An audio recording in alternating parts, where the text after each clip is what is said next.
Imagine, एक TV interview में एक मशहूर व्यक्ति स्टीफन फ्राई, जब उनसे पूछा गया अगर तुम भगवान से सामना करोगे तो तुम उनसे क्या कहोगे? उन्होंने कहा, बोन कैंसर इन चिल्ड्रन, वो किसने किया?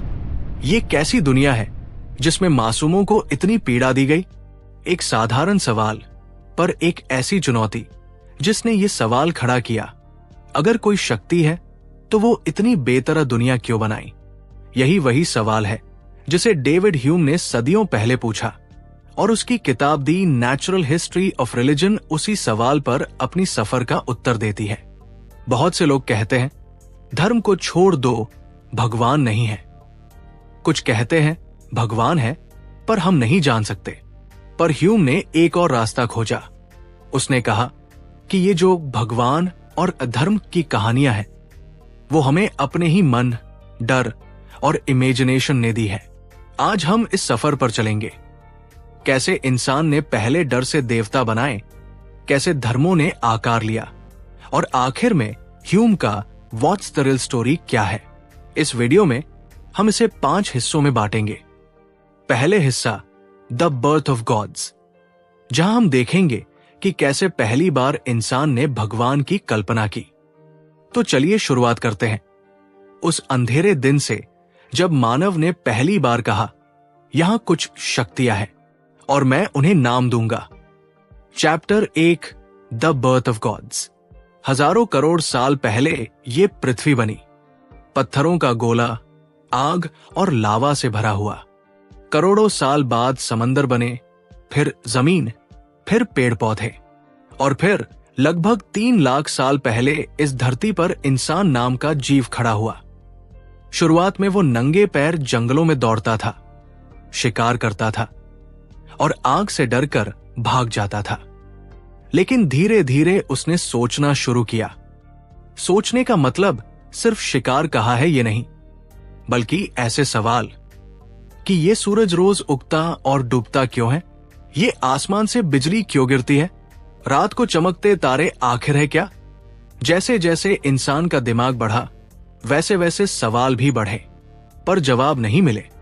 और जब इंसान को जवाब नहीं मिलता तो वो डरने लगता है। डर से निकलने का सबसे आसान तरीका क्या है? किसी अदृश्य ताकत को जिम्मेदार ठहरा देना। जब अफ्रीका की धरती पर पहली सभ्यताएं बनी, वहां लोग मानते थे कि बारिश किसी आत्मा के आदेश से आती है। अगर बारिश नहीं हुई तो आत्मा नाराज है। यही सोच इजिप्ट तक पहुंची। नील नदी अगर हर साल बह जाती तो अच्छी फसल, और अगर नहीं बही तो अकाल। तो उन्होंने नील नदी को देवी बना दिया, मंदिर खड़े किए, बलिदान दिए, ताकि नदी खुश रहे। भारत में गंगा को मां मान लिया गया। क्यों? क्योंकि उसका पानी जीवन देता था। लोग नहीं जानते थे कि पानी का वैज्ञानिक कारण क्या है, पर इतना जानते थे कि गंगा के बिना जीवन अधूरा है। तो आसान तरीका था उसे देवी बना दो। सोचिए, अगर कल से गंगा सूख जाए तो आज भी करोड़ों लोग यही मानेंगे कि ये किसी दैवी शक्ति की नाराजगी है। यूरोप में ग्रीक लोग हर चीज के लिए अलग देवता बना बैठे। बिजली कड़कती तो ज़ूस, समुद्र में तूफान उठे तो पोसेडन, और अगर प्यार में पड़ गए तो एफ्रोडाइट। यानी इंसान ने जितनी समस्याएं देखी, उतने ही देवता पैदा कर दिए। ये एक तरह का देसी जुगाड़ था, हर सवाल का एक भगवान। लेकिन सवाल सिर्फ मौसम और प्रकृति तक नहीं रुके। बीमारी आई तो लोग नहीं समझ पाए कि ये शरीर के अंदर छिपे छोटे कीड़े यानी बैक्टीरिया की वजह से है। तो उन्होंने मान लिया कि कोई शैतान शरीर में घुस गया है। अफ्रीका के कई गांवों में आज भी बीमार आदमी को चुड़ैल की करामात मानकर उसकी बलि दी जाती है। मध्यकालीन यूरोप में प्लेग फैला तो कहा गया कि ये भगवान की सजा है, और हजारों यहूदियों को जहर फैलाने का दोष देकर जिंदा जला दिया गया। असलियत बस एक बीमारी। लेकिन इंसान को यह स्वीकार करना मुश्किल था कि वो इतना लाचार है, इसलिए किसी ऊपरी ताकत को जिम्मेदार ठहराना आसान था। अब आप सोचिए, जब पहली बार किसी इंसान ने आसमान की ओर देखकर कहा होगा, ये सूरज शायद कोई देवता है। क्या उसने कल्पना भी की होगी कि यही ख्याल हजारों साल बाद मंदिरों, गिरजाघरों और मस्जिदों की नींव रखेगा? शायद नहीं, पर हुआ यही। इंसान का दिमाग डर, अनजान घटनाओं और कल्पनाओं से भरा हुआ था, और वहीं से धर्म की पहली नींव पड़ी। लेकिन कहानी यही नहीं रुकती।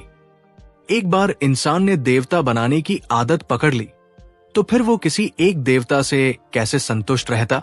हर जरूरत, हर डर, हर ख्वाहिश के लिए उसने नया देवता गढ़ लिया। आज हम जिस दौर को पॉलीथेइज्म यानी कई देवताओं का युग कहते हैं, उसकी शुरुआत यहीं से हुई। तो सवाल यह है कि जब हर चीज के लिए देवता बन चुके थे, बारिश का, युद्ध का, प्रेम का, मृत्यु का, तो फिर धीरे धीरे ये विचार कैसे उठा कि नहीं, असल में तो एक ही बड़ा भगवान है जो सबको चला रहा है। अगर सबके अपने अपने देवता थे, तो इंसान को एक ही सर्वशक्तिमान भगवान की जरूरत क्यों पड़ी? यही सवाल हमें अगले हिस्से की तरफ ले जाता है। Chapter 2, many faces of faith. इंसान ने जब एक बार भगवान बनाने की आदत पकड़ ली, तो फिर वो कहाँ रुकने वाला था? अगर बारिश का भगवान है, तो क्यों ना हवा का भी हो?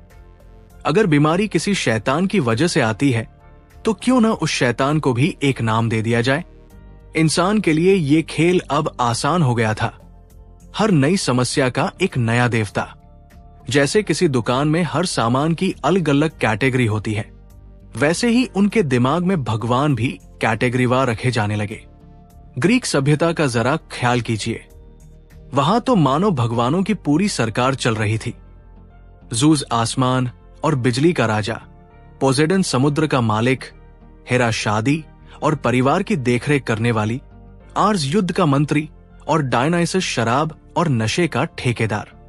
ग्रीस के लोग जब नशे में धुत होकर देवताओं की पूजा करते, तो उन्हें लगता था कि ये भगवान भी उनके साथ जश्न मना रहे हैं। यानी इंसान ने अपने हर शौक और डर को किसी न किसी देवता के माथे पर डाल दिया।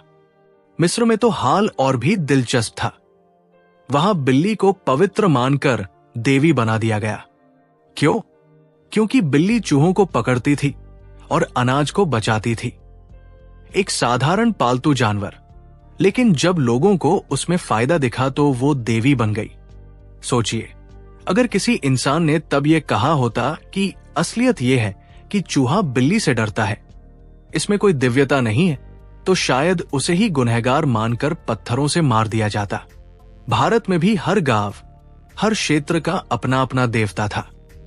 कहीं कोई पेड़ पवित्र मान लिया गया, तो कहीं किसी पत्थर को भगवान बना दिया गया। यहां तक कि कुछ जनजातियों में आज भी बिजली गिरने को उस इलाके की आत्माओं की नाराजगी माना जाता है। लोगों का भरोसा इतना गहरा था कि अगर किसी घर पर बिजली गिरी, तो पूरा गांव उस परिवार को दोषी मानकर बहिष्कृत कर देता। ये था डर और आस्था का मेल। लेकिन ये सिर्फ डर तक सीमित नहीं था। इंसान की ख्वाहिशें भी देवता बनाने लगी। रोम में वीनूस प्रेम और सौंदर्य की देवी थी। युद्ध में जीतने के लिए मार्स की पूजा होती थी।